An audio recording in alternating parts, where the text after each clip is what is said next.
Hello guys, কি অবস্থা সবার? আপাতত ধরে নিলাম সবার অবস্থা খুবই ভালো। দেখেন তো এই জিনিসটাকে চেনা যায় কি? চিনতে পারেন? Yes, AirPods pro assemble in Dubai. তো কয়েকদিন আগে এটা আমি রিভিউ দিয়েছিলাম এবং রিভিউতে উল্লেখ করেছিলাম যে এই ভিডিওতে মানে রিভিউ ভিডিওতে যদি 100 লাইক ক্রস করে তাহলে এটা টিয়ার ডাউন করে দেখাবো। বাট এখন পর্যন্ত 100 লাইক তো দূরে থাক, 50টা ভিউজও ক্রস করে নাই। True but sad. ওয়ার্ডটা ভুল বললাম, রাইট? Sad but true. তো যাই হোক, আপনারা ভিডিও দেখতে থাকেন আর লাইক দিতে থাকেন। আমি ততক্ষণ এটা টিয়ার ডাউন করে ফেলি আর ভিডিওটা আপলোড করে ফেলি। তাহলে এখন সরাসরি চলে যায় কাটাকাটির পর্বে। ও সরি, এটা তো মিস্ট্রি বক্স না। তাহলে এখন সরাসরি চলে যায় ভাঙাভাঙি বা খোলাখুলির পর্বে, রুমে। ওকে, আমি এখন চলে আসছি টেবিলে। আর এটা হচ্ছে আমাদের এয়ারপডস, যেটাকে এখন আমরা খুলবো। এখানে দুইটা এয়ারপডস খুলবো, একটা হচ্ছে আমার রিভিউ করাটা আর একটা হচ্ছে ক্লোনের যে আরেকটা ভ্যারিয়েন্ট ছিল ওইটা। ফার্স্টে আমার রিভিউ করা ইউনিটটা খুলবো। তো কেস থেকে বের করে নিয়ে এরপরে বাডসগুলো বের করে রাখি। তো এইটা খুলতে আমাদের লাগবে চিকন শক্ত প্লাস্টিক বা পাতলা প্লাস্টিকের কোনো ইনস্ট্রুমেন্ট। আমার নাম জানা নেই সঠিক, আমার কাছে এই মুহূর্তে নাইও জিনিসটা। তো আমি এই মুহূর্তে অ্যান্টি কাটার ব্যবহার করব। অ্যান্টি কাটার দিয়ে খুলতে যাওয়াটা রিস্ক, তারপরেও চেষ্টা করি। তো প্রথমে এই এয়ারপডসের উপরের রিমুভেবল পার্টসটা আলাদা করতে হবে। এর জন্য এর দুর্বল পয়েন্ট বের করতে হবে। কেসটাকে দুই দিক থেকে চাপ দিলে মাঝে একটু স্পেস হবে, আর এই স্পেস দিয়ে অ্যান্টি কাটারের ব্লেড ঢুকিয়ে দিয়ে ফাল হয়ে বের হয়ে আসতে হবে। খোলার চেষ্টা করতে হবে। অনেকদিন আগে আমি এয়ারপডসের সেকেন্ড জেনারেশনের কপিটা খুলেছিলাম, তখন দেখেছিলাম আসলে লকের পয়েন্টগুলো এই সাইডের দিকেই থাকে, আর এই উপরের অংশের লকগুলো খুলতে পারলেই পুরোটা খুলে যাবে আশা করি। এখন ব্লেড তো একটাতে হবে না, বেশ কয়েকটা লাগবে। তো আমি এই কাটারের ব্লেডটাকে কয়েক টুকরো করে ভেঙে নেই। ভেঙে নেওয়ার পর এখন আমি কেসটাকে চেপে ধরে মাঝে যে ফাঁকা স্থান দেখা যাচ্ছে, এই ফাঁকা স্থান দিয়ে ব্লেডের একটা অংশ ভিতরে ঢুকিয়ে দিলাম। এভাবে লকের দুই দিকে দুইটা এবং দুই কর্নারের দিকে আরো দুইটা ব্লেড দিতে হবে। এরপর ব্লেডগুলোকে নিচের দিকে প্রেস করলেই কেসটা খুলে যাবার কথা। তো আমি বেশ কিছুক্ষণ এর সাথে যুদ্ধ করার পরেও কাজ হচ্ছে না। আসলে জিনিসটা কপি হলে হবে কি, ম্যাটেরিয়াল ভালোই। তো ফাইনালি অনেক চেষ্টার পর আমি এটাকে খুলতে সক্ষম হই এবং দেখতেই পাচ্ছেন ভেতরের অংশ। প্রথমেই চোখে পড়ে গেল ওয়্যারলেস চার্জিং এর কয়েল। যাই হোক, একে একে সব খুলবো। আগে হিঞ্জটা আলাদা করে নেই। আর এই হচ্ছে আমাদের লাইটনিং পোর্টের রহস্য। একটু কাছ থেকে আপনাদের দেখাই পুরো জিনিসটা। মেইন মাদারবোর্ডের সাথে ছোট ছোট চিপের সমন্বয়ে তৈরি করেছে পুরো মেশিনটা। এছাড়া আরও অনেক কম্পোনেন্ট রয়েছে ছোট ছোট, দেখে ভালোই ফিল হচ্ছে। Future tech. ভেতরে ভালোই মজবুতভাবে সব কম্পোনেন্ট অ্যাটাচ করা আছে। এলইডি এর রিবনটা খুলে ব্যাটারি বের করে দেখি ব্যাটারির কি অবস্থা। এবং মনে আছে মেন রিভিউতে আমি ব্যাটারি দেখিয়েছিলাম, কেসে 398 mAh এর কথা উল্লেখ থাকলেও এটা আসলে 180 mAh। আচ্ছা, একটা কথা মাথায় আসলো, এত যুদ্ধ করে তো খুললাম জিনিসটা, একটু চেক করে দেখি ওয়্যারলেস চার্জটা কাজ করছে কিনা। ও হ্যাঁ, কাজ তো করছেই, ভালোই। বাহ। ভেতরে এই মেটালের মতো জিনিসটা কিন্তু আসলে ম্যাগনেট, তবে পিওর ম্যাগনেট না। এটা ম্যাগনেটেরও কাজ করছে, আবার এটার ওজনও বাড়াচ্ছে। ইন্সপায়ার হলাম বস। নেক্সট টাইম আমি যখন পাওয়ার প্ল্যান্টে ঢুকবো তখন এইভাবে ওজন বাড়িয়ে নেব। #স্যাড লাইফ ফর চিকনাস। আচ্ছা, এবার একটা বাডস দিয়ে দেখি চার্জ হয় নাকি। ও ঠিক আছে, চার্জও হচ্ছে। বুঝছি, তুমি জিনিসটা কপি হইলেও বালা আসো। কেস তো খুলে ফেললাম, এবার বাডসগুলো খুলে দেখাই। চলেন যাই আউটডোরে। বাডসটা খুবই সিম্পল, জাস্ট এইভাবে মাথার দিকে একটু চাপ দিয়ে সামনের দিকে একটু ভালো মতো শক্তি দিয়ে টানলেই খুলে যাবে। বাডসের ভিতরে এই হলো ব্যাটারি, ড্রাইভার ইউনিট এবং সো কল্ড ইয়ার ডিটেকশন সেন্সর। আমার জানা মতে ইয়ার ডিটেকশনের জন্য ইনফ্রারেড সেন্সর ইউজ করা হয়, বাট এখানে যারা এই জিনিসটা বানাইছে ভাই মাস্টার মাইন্ডের। এই প্রসেসটা নর্মালি ফিজিক্যালি টাচ সেন্সর হিসেবে ব্যবহার করা হয় বিভিন্ন ইলেকট্রনিক্স ল্যাম্প বা অন্যান্য ক্লোন TWS বা চাইনিজ TWS গুলোতে। তামার পাত বসিয়ে অপর দিক থেকে এটা টাচের মতো করে কাজ করানো হয়। এখানেও সেম কাজটাই করেছে। এই কালো অংশের ভেতরে পাতলা তামার পাত বসিয়ে রেখেছে। এটাও কিন্তু এক প্রকার সেন্সরই, বাট বিকল্প পদ্ধতি আর কি। যাই করুক, জিনিসটা কিন্তু অ্যাকুরেটই কাজ করে। আর ড্রাইভার ইউনিটের মেকানিজমটা ভালোই করছে।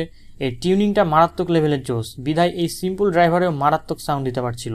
আর অপর পাশে এই কালো অংশটা, যেটা রিভিউর টাইমে বলেছিলাম ট্রান্সপারেন্সির সময় কাজে দেয় মেবি, আসলে কাজে দেওয়ার কথা থাকলেও ভেতর থেকে সার্কিটে তেমন কোনো কিছু লক্ষ্য করলাম না। যাই হোক, ট্রান্সপারেন্সি কাজ করে মাইক্রোফোনের মাধ্যমেই, এটা শিওর হলাম। এখানে দেখতে পাচ্ছেন বাডসের মেইন চিপ, যার উপরে লেখা আছে A3 এবং আরও কিছু কোড, আর অন্য ভাষায় লেখা আছে AmiEmonকে সাবস্ক্রাইব করে দেন। যাই হোক, চিপের পাশে এই জিনিসটা ট্যাপ সেন্সর বা টাচ সেন্সর। মূলত এইটা বাডসের বডির সাথে লেগে থাকে এবং বাইরে থেকে আমাদের স্ক্রিনের টাচটা সেন্স করতে পারে। আর ঠিক নিচেই এই ছোট্ট অংশটা মাইক্রোফোন, আর এরপর চার্জিং ড্রাইভার। বাডসের সার্কিটে দেখলাম একটা ছোট্ট এলইডিও আছে, বাট সেটা ডিসেবল করে রেখেছে তারা, ঠিক আমার পোকো X2 এর মতো। নোটিফিকেশন লাইট থাকার পরেও ডিসেবল করে রাখছিল তারা। ব্যাপারটা যদিও বর্তমানে স্মার্ট, তারপরেও আর কি। আসলে ভিডিওতে যেমন দেখছেন, রিয়েল লাইফে কিন্তু বিষয়টা এর থেকেও বেশি কষ্টসাধ্য ছিল। আমরা আসলে ক্যামেরার বাইরে একবার টিয়ার ডাউন করেছি, আমি আর রাহাত দুজনে মিলে বহুত যুদ্ধ করে খুলেছি এটা। এখন আবার এটা শুনে মারতে আসেন না। তো এটা টিয়ার ডাউন করে আমার তুফানি দিমাগ মে এক শয়তানি আইডিয়া আয়। মানে আমার মনে হলো কেন না কপির আরেকটা ভ্যারিয়েন্ট যে ছিল ওইটাও খুলে দেখা যাক। তো সেই মতো আগের বারের মতো কাজ শুরু করে দিলাম। আর ভাই রে ভাই, এটা তো দুর্বল ম্যাটেরিয়ালের তৈরি, তারপরেও এটা খুলতে যেয়ে আমার অবস্থা খারাপ। ব্লেডগুলো তো একের পর এক পটপট পটপট করে ভেঙে গেল, সাথে কেসটারও 28টা বাজায় গেল। কর্নারগুলো বাঁকা হয়ে তেরা বেঁকা হয়ে একাকার অবস্থা। বহুত কষ্টের পর ব্লেডগুলো কুচি কুচি হয়ে ফাইনালি ক্যামেরা বন্ধ করে খোলা লাগলো, কারণ প্রায় 40 মিনিটের উপরে এটার সাথে আমার মারামারি করা লাগছে। আর অত স্টোরেজ নাই, প্লাস লোড শেডিং, সব মিলে ক্যামেরা অফ ইকুয়াল টু আজকে কেউ নাই বলে। যাই হোক, খুলে ফেললাম ক্লোনের আরেকটা ভ্যারিয়েন্ট, এবং আগেরটার থেকে এটাতে অনেক পার্থক্য রয়েছে। এখানে ওজন বাড়ানোর জন্য ভারী মেটাল দেওয়া হয়েছে, সেই নকল লাইটনিং পোর্ট। তো আগে এটার ব্যাটারি ইনফো দেখবো। এখানে একটা কথা বলে রাখি, এই জিনিসগুলোর আসলে কোনো প্রকার প্রবলেম নাই, এগুলো 100% ভালো এবং রানিং জিনিস ছিল।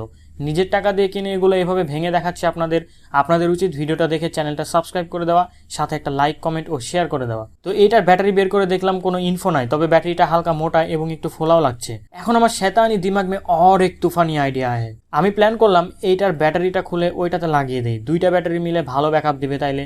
তবে তার আগে একটা কথা মাথায় আসলো, আসলে এটার ওয়্যারলেস চার্জটা রিয়েল লাইফে কতটুকু প্র্যাকটিক্যাল একটু চেক করে দেখি, মানে এটার ভোল্টেজটা একটু মেপে দেখি। তো আমি এখানে আগে ব্যাটারির ভোল্টেজটা মেপে দেখলাম 3.8 ভোল্ট দেখাচ্ছে। ব্যাটারি কানেক্ট থাকা অবস্থায় ওয়্যারলেস চার্জের ভোল্টেজ মাপতে গেলে অ্যাকুরেট রেজাল্ট পাবো না। তো আমি সোল্ডারিং আয়রন দিয়ে ব্যাটারিটা আগে ডিসকানেক্ট করে নিই। ওকে, ব্যাটারি ডিসকানেক্ট করার পর এবার মেপে দেখি এটার আউটপুট ভোল্টেজ 4.1 দেখাচ্ছে। খারাপ না, ভালোই, চার্জ তো হয়। আর বার্ডস তো দেখলেনি, বাইরে খুললাম। এখানে যদি আবার জুম করে দেখাই, এখানে মেইন চিপটা আমরা দেখতে পাচ্ছি A3 হ্যান ত্যান কিছু ইনফো। তো এরপর আমি ক্লোনের অপর ভ্যারিয়েন্টের বার্ডসগুলো খুলে ফেলি এবং ব্যাটারিও ডিসকানেক্ট করে ফেলি। এরপর লম্বা একটা টাইম পর আমি আবার ফেরত আসি ক্যামেরার সামনে।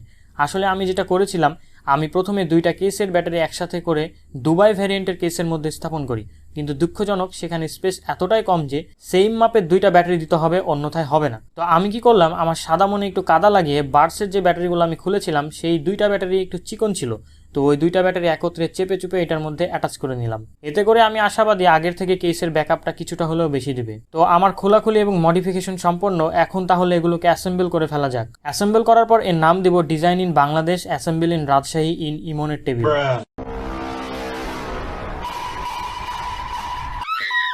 অ্যাসেম্বল করার আগে টিস্যু দিয়ে ভালো করে কোনায় কোনায় লেগে থাকা ময়লাগুলো পরিষ্কার করি, যেন বোঝা না যায় এটা খোলা হয়েছিল। তো বার্ডসগুলো সুন্দরভাবে লাগিয়েও মন থেকে সন্দেহ যাচ্ছিল না, কেমন জানি ময়লা ময়লা লাগছিল। ঢের আমার হাতটা করা ময়লা। এরপর সব রেখে চলে গেলাম হাত ধুতে। এরপর কাপড় কাচা সেরা সাবান, হুইল হুইল হুইল সাবান দিয়ে হাতটা কাপড় কাচার মতো করে কেচে নিলাম। হ্যাশট্যাগ সাবান দিয়ে হাত ধোবেন, জীবাণুমুক্ত হাত রাখবেন, সুস্থ সুন্দর থাকবেন। আমার ভিডিও বেশি বেশি করে দেখবেন, পরিষ্কার হাতে সাবস্ক্রাইব করে লাইক দিবেন। Thank you so much. হাত ধুয়ে এসে এবার কেসটা অ্যাসেম্বল করতে বসলাম এবং সুন্দর করে পরিষ্কারভাবে অ্যাসেম্বল করে নিলাম। এরপর সব কিছু চেক করলাম পুনরায়, সব কিছু ঠিকঠাকভাবে কাজ করছে। And look it this edge area man, এতটা নিখুঁতভাবে লাগিয়েছি, উফ কি যে বলবো দাদা, মনে হচ্ছে না এটা খোলা হয়েছিল। যেই লেভেলের যুদ্ধ করে এটা খুলেছিলাম, নর্মাল ম্যাটেরিয়াল হলে এটা সাইডগুলো কেটে বা বাঁকা হয়ে যাওয়ার কথা ছিল, but look at this man, কেবলই ফ্যাক্টরি থেকে বের করে নিয়ে আসলাম। ওয়্যারলেস চার্জও ঠিকঠাকভাবে কাজ করছে। তো এখন অবহেলিত ক্লোনের অপর ভ্যারিয়েন্টটা অ্যাসেম্বল করে ফেলি, মানে কোনো রকমে জাস্ট জোড়া তালি দিয়ে রেখে ফেলে দেবো, মানে কোনো এক কোনায় আর কি। তো এইটাও মোটামুটি যত্ন করে অ্যাসেম্বল করে ফেললাম এবং কাজ শেষ হইলো। আমি তো আমার কথা রাখলাম, টিয়ার ডাউন দিতে চাইছিলাম, টিয়ার ডাউন দিলাম, বাট আপনারা তো আপনাদের কথা রাখলেন না। 100+ লাইক চাইলাম, সেটাও দিলেন না মেন রিভিউতে। যাই হোক, ভাল লাগছে যে এয়ারপডসটার লুকিংটা নষ্ট না করেও সব খুলে মডিফাই করে আবার পুনরায় অ্যাসেম্বল করতে পারলাম এবং সবার মাঝে শেয়ার করতে পারলাম, মানে আপনাদেরকে দেখাতে পারলাম আর কি। থ্যাংক ইউ সো মাচ যারা ভিডিওটা শেষ পর্যন্ত আসছেন। দেখা হচ্ছে আবার নতুন কোনো টপিকে। এই ভিডিওতে লাইকের এইম রাখলাম 50টা, আশা করি টার্গেটটা পূরণ হয়ে যাবে। Thank you so much.